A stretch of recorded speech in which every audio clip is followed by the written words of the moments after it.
पालन सर्व कार्य कर्तु प्रतिज्ञा यति कांत कूर्या वामांग मायामी तदा त्वदीयम ब्रवीति कन्या वचनम चतुर्थम। अर्थात कि जिस प्रकार से आप घर बार की चिंता से आज तक मुक्त थे, वे माता पिता हैं संभालने वाले, पूरा घर परिवार संभाल लेंगे मम्मी पापा जी के ऊपर।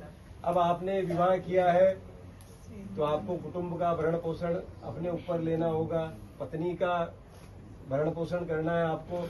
आगे आने वाले समय में आपकी संतानें आएंगी इस पृथ्वी के ऊपर अवतार लेकर के, तो उनका भरण पोषण, उनकी शिक्षा दीक्षा सब काम करने पड़ेंगे। बाहर त्योहार इनके सारे खर्चे उठाने पड़ेंगे।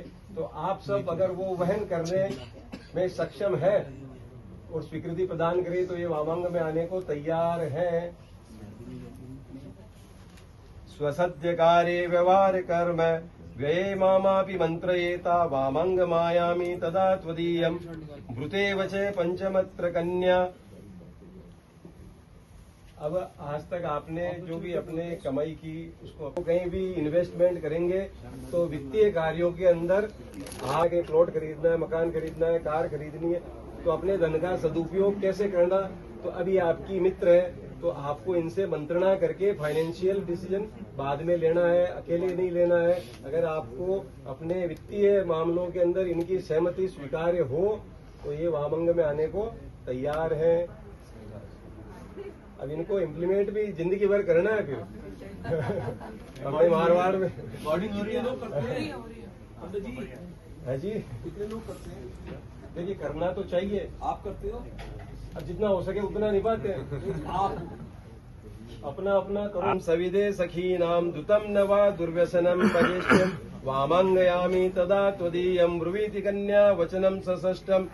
अर्थात आपको अगर इनका कोई आचरण, इनका कोई कृत्य, कोई भी इनके द्वारा किया हुआ व्यवहार अगर आपको दिमाग में सही नहीं लगे, उचित के आपकी मनोवृत्ति के अनुसार से नहीं हो और आपको इनको टोकना हो या बुला करके कोई बात समझानी हो, तो कभी भी अपनी स्त्रियों के साथ में या अपने पीर वालों के बीच में या अपने कोई पास पड़ोसियों में, चार मित्रों के अंदर जब बैठे रहे तो उस समय आपको इनको डांटना नहीं है, अकेले में प्रेम से समझा देना, क्योंकि अब इनकी इज्जत आपकी इज्जत है। तो सामाजिक व्यवहार के अंदर ये सार्वजनिक स्थान पे जाके भी बैठे हो तो वहां इनसे अगर आपको कोई आपत्ति है या इनमें कोई सुधार की अपेक्षा है तो आप इनको अकेले में प्रेम से समझा देंगे। किसी दूसरे के सामने इंसल्ट नहीं करनी है। अगर आपको इस कार्य में सहमति हो तो ये वामंग में आने को तैयार है,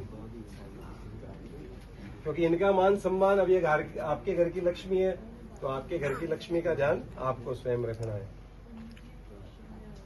परस्त्रीय, अब ये मेन इंपोर्टेंट, ये तो क्या है कि 6 नियम 19-20 भी हो जाए, कभी यात्रा में कोई काम हो जाए नहीं भी ले जा सके, चलो उसमें रिबेट है, लेकिन ये जो 7वां वचन है ये सबसे इम्पोर्टेंट वचन और सबसे कठिन वचन यही है।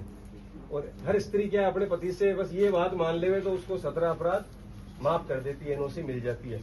परस्त्रियम मात्र समाम समीक्ष्य स्नेहम सदा चेन्मयिकांत कुर्या वामंग मायामी तदा त्वदीयम भृते वचे सप्त ममत्र कन्या। अर्थात कि पराई स्त्री हो, आपसे अगर बड़ी है उम्र के अंदर तो आप उसको सदैव माता के तुल्य देखेंगे, आपके बराबर की है तो आप उसको बहन के समान देखेंगे, और आपसे अगर छोटी उम्र की है तो आप उसको पुत्रीवत देख करके उससे बातचीत संबंध उस प्रकार का रखेंगे। यानी किसी भी प्रकार से आप कामासक्ति दूसरी स्त्रियों के अंदर, दूसरी कन्याओं के अंदर आज के बाद में एक नारी सदा ब्रह्मचारी। अगर आपको इनका ये प्रस्ताव मंजूर है तो ये आपके वामंग में आने को तैयार है। सोच विचार करके ठंडे दिमाग से भाई अब तो ताली बजाओ, जब तालियां बजाओ सारे। अब क्या है कि इन्होंने तो आपकी सातों बातें मान ली, अब कुछ कमिटमेंट ये भी आपसे कि नहीं। नो चरा भासे सा रहती ने नरे पुंसाम पुरो न हंसे सत्शीला मृदुभाषिनी स्वसूर्य और भक्ता मदा। कहीं भी बाग बगीचे में आप जाएं, टेम बेटेम नहीं जाना कभी घूमने फिरने की जगह में, तथा परख रहे आप किसी के भी घर, इवन के आप अपने पियर भी कभी जाएं तो इनसे सलाह मशवरा करके आज्ञा लेकर के सास ससुर जी की, पतिदेव की, इनके नोटिस ध्यान में दे करके कि भाई मैं पीर जाना चाहती हूँ, मैं पीर जा रही हूँ, नहीं तो आप चले जाओ, ये पीछे से ढूंढे कहाँ गई, तो वैसा नहीं हो। और पति की आज्ञा सास ससुर से सबसे मिलके ससुराल में सबसे मृदुभाषी रहना है, आपको मीठा बोलना है। दूसरे जो परपुरुष है, परपुरुष को इनकी तरह बड़ा है तो पिता तुल्य है, वो बराबर का है तो भाई के समान है, और छोटा है उम्र के अंदर तो वो अपने पुत्र के समान है। इस नजर से देखना है, शीलवान बन के रहना है। स्वसुर्यो भक्ता मदाज्ञकारी, सास ससुर जी की सेवा करनी है, उनको माता पिता के समान रेस्पेक्ट देना है। ननद को अपनी बहन मानना है, देवर को अपना भाई